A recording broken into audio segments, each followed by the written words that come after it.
అనంత కరుణామయుడు అపార కృపాశీలుడైన అల్లాహ్ పేరుతో ప్రారంభిస్తున్నాను. సూర అల్-బఖరా 4వ రుకు 41వ వివరణ. ఇది దైవదూతల 2వ సందేహానికి నివృత్తి. దైవం నుడివినదేమిటంటే, ఖలీఫా నియమించడంలో గల అవసరం మర్మహేతువు నాకు తెలుసు. మీరు దాన్ని అర్థం చేసుకోలేరు. మీరు చేసే ఏ సేవలను గురించి మీరు ప్రస్తావిస్తున్నారో అవి సరిపోవు. వాటికంటే అధికంగా మరొకటి కావాలి. అందువల్లనే భూమిలో కొన్ని అధికారాలు సంక్రమింపజేసి ఒక ప్రత్యేక సృష్టి రాశిని సృజించాలని సంకల్పించడం జరిగింది అన్నది. మానవ జ్ఞానానికి నిజస్వరూపం ఇదే. అతను పేర్ల ద్వారా పదార్థాల పరిజ్ఞానాన్ని తన మేధా పరిధిలో బంధిస్తాడు. అందువల్ల మానవుని తెలివిడి అంతా వాస్తవానికి వస్తువుల పేర్లతోనే నిండి ఉంది. ఆదంకు పేర్లన్నీ తెలుపడం అంటే ఆయనకు సకల వస్తువుల జ్ఞానాన్ని ప్రసాదించడం అన్నమాట. దీనివల్ల జోత్కమయ్యేదేమిటంటే, ప్రతి దూతల ప్రతి వర్గం వాటి జ్ఞానపరిధి వాటికి సంబంధించిన విభాగం వరకే పరిమితమై ఉంటుంది. ఉదాహరణకు, గాలి నిర్వహణకై నియుక్తులైన దైవదూతలకు గాలిని గురించి సమస్తం తెలుసు, కానీ నీటిని గురించి వారికి ఏమీ తెలియదు. ఇదే పరిస్థితి ఇతర విభాగాల దైవదూతలదీను.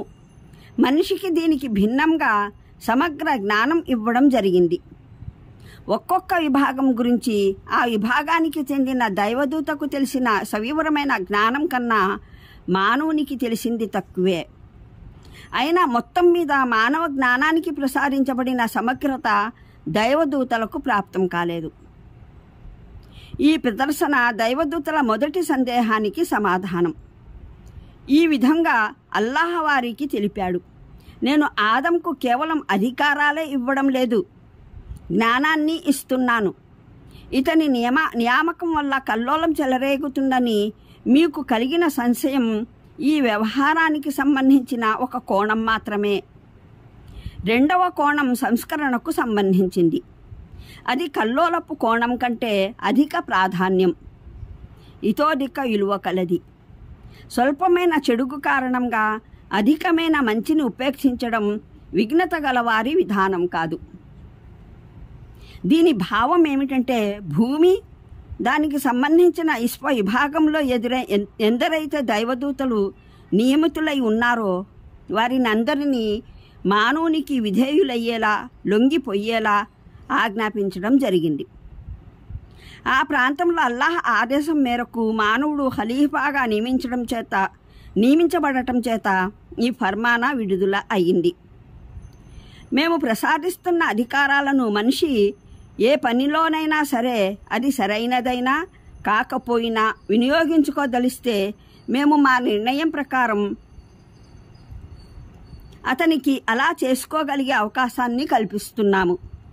అందువల్ల మనిషి చేసే ఆ పని మీలో ఎవరెవరి కార్యపరిధికి సంబంధించి ఉంటుందో వారు తమ పరిధి మేరకు అతనికి తోడ్పడటం మీ కర్తవ్యం. అతడు దొంగతనం చేయదలిచినా, నమాజ్ చేయ సంకల్పించినా, మంచి చెయ్యగోరినా, చెడు చేయడానికి ఒడిగట్టినా, ఉభయ రూపాల్లోనూ మేము అతనికి తన ఇష్టం ప్రకారం ఆచరించే ఇచ్చినంత వరకు మీరు అతనికి అనుకూలంగా వ్యవహరించవలసి ఉంటుంది. ఉదాహరణకు దీన్ని ఈ విధంగా అర్థం చేసుకోవచ్చు.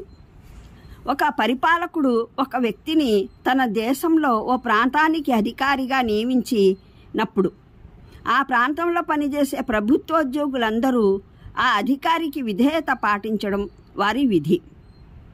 అతను తన అధికారాలను వినియోగించుకునే అవకాశాన్ని ఇవ్వాలని పరిపాలకుడు అభిలషించినంత వరకు వారు అతనికి తమ తోడ్పాటును అందజేస్తూ ఉండాలి. అతను తన అధికారాలను సరైన పనుల్లో వినియోగిస్తున్నాడా లేక తప్పుడు పనుల్లోనా అన్న విషయాన్ని పరిశీలించడం వారి పని కాదు. ఏ పని అయితే చెయ్యనివ్వరాదని పాలకుని సూచన అందుతుందో ఆ పని విషయంలో అప్పటికప్పుడే అక్కడికక్కడే ఆ అధికారి గారి అధికారం అంతమైపోతుంది. అప్పుడు ఆయన గారికి ఆ ప్రాంతం కార్యకర్తలందరూ మూకుమ్మడి సమ్మె చేసినట్టుగా స్ఫురిస్తుంది. చివరికి పరిపాలకుని తరపున అతన్ని బర్తరఫ్ చేసి నిర్బంధించాలన్న ఆజ్ఞలు జారీ అయినప్పుడు నిన్నటి వరకు